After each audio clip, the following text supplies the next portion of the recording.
Today we are diving into something that has truly changed my life and for thousands of years, many more people's lives. We are talking about yoga, but not just as exercise. We are talking about how yoga strengthens the mind and body connection and why that matters now more than ever.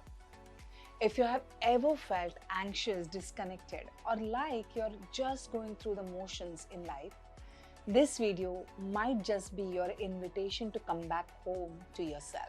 So let's begin. Remember to keep your pen and paper ready. What is mind and body connection? Let's break it down. How we think influences how we feel, and how we feel influences how we think, communicate, and behave. This is the mind-body connection. The mind-body connection is the idea that our thoughts, emotions, and mental state can directly affect our physical health and vice versa. Sounds simple, right? But here's the thing. Most of us live disconnected from our bodies. We are constantly in our heads, planning, worrying, scrolling, doing. Meanwhile, our bodies are quietly holding all that stress, tension, and even trauma. Have you ever had a day where your shoulders were tight, your jaw clenched, and your stomach upset? And you realized you have been stressed out all day but had not even noticed. That is a mind-body disconnect.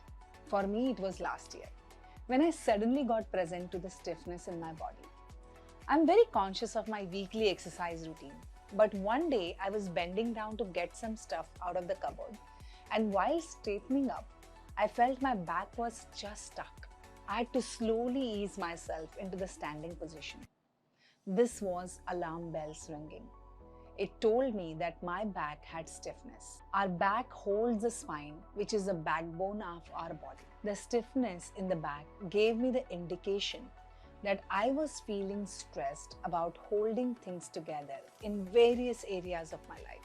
That was the day I decided to restart on the yoga journey. Yoga helps us reconnect. It's not about flexibility or headstands. It's a practice of awareness, of being fully present in your body in this moment without judgment. Every inhale, every exhale, every posture is a chance to turn inward. When I restarted my yoga sessions, I used to rush through life like I was in a race. My anxiety was sky high, I couldn't sleep, and I always felt disconnected.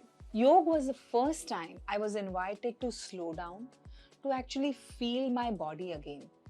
And I will be honest, the first few times I cried in Savasana. Not because I was sad, but because I was finally safe enough to feel. Now let's talk science for a minute.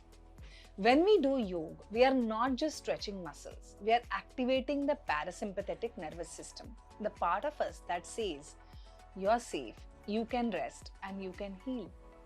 Here is what is happening when you step on your mat. Your breathing slows down, reducing cortisol, the stress hormone in our body. Your vagus nerve is stimulated, calming your entire nervous system. Your muscles release tension that has been held for days, weeks, even years. Your brain starts producing GABA and serotonin, which regulate mood. In short, yoga is a full body reset. Imagine your body is a phone with 27 tabs open, 3 apps crashing, and a low battery. Yoga is like force quitting all those tabs, clearing the cache, and plugging in the charger. Yoga is not just movement, it's mindful movement. That means while you're stretching your body, you're also watching your thoughts, feeling your emotions, being curious instead of critical. Let's say you are in Warrior 2. Your legs are burning, your arms are shaking. Instead of saying, I can't do this, yoga invites you to say, what if I just breathe through this moment? What is here for me to notice right now? That shift from judgment to curiosity, that is mind-body connection. Because guess what? The way we show up on the mat is often how we show up in life. If we push too hard, ignore our limits, or get frustrated with ourselves in yoga, we are probably doing that off the mat too. The next time you are on your mat, ask yourself, what is my body telling me? And am I listening?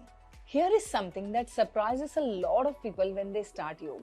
You might start crying, you might feel angry or joyful or relief out of nowhere. And that is not weakness, that is release. We store emotions in our tissues, especially the hips, shoulders, the chest, and our back. Yoga opens those spaces gently, allowing old energy to move out. I once had a woman in class who burst into tears in pigeon pose. She apologized afterward, and I told her, "You don't need to be sorry. You just released something your body was holding for years." Yoga doesn't just stretch your body, it softens your armor. That's powerful. Even if you're not good at yoga, okay, so maybe you're thinking, "I'm not flexible, I've never done yoga, I'm too old, too stiff, too busy." And let me say this loud and clear. You don't need to be flexible to do yoga. You don't need fancy clothes or a perfect body. You just need a body and a breath. Yoga meets you exactly where you are. Start with 5 minutes. Sit, breathe, move gently, listen. That is yoga. What you can start with is probably yin yoga. Great for deep relaxation and emotional release. Second is hatha yoga. Slower paced, accessible. Third is restorative yoga. Ideal for stress, trauma, or fatigue. Fourth is chair yoga. Perfect for limited mobility. So if life has been feeling disconnected, if your mind is racing and your body is tense, if you have been surviving but not really living, yoga might just be your pathway back. Back to presence, back to your body, back to you. Thank you so much for watching this video. A very, very happy yoga day. If this resonates with you, leave a comment below. I would love to hear how yoga has helped you or what you're curious about. Don't forget to like, subscribe, and share this with someone who needs a little reconnection today. And see you soon on the mat.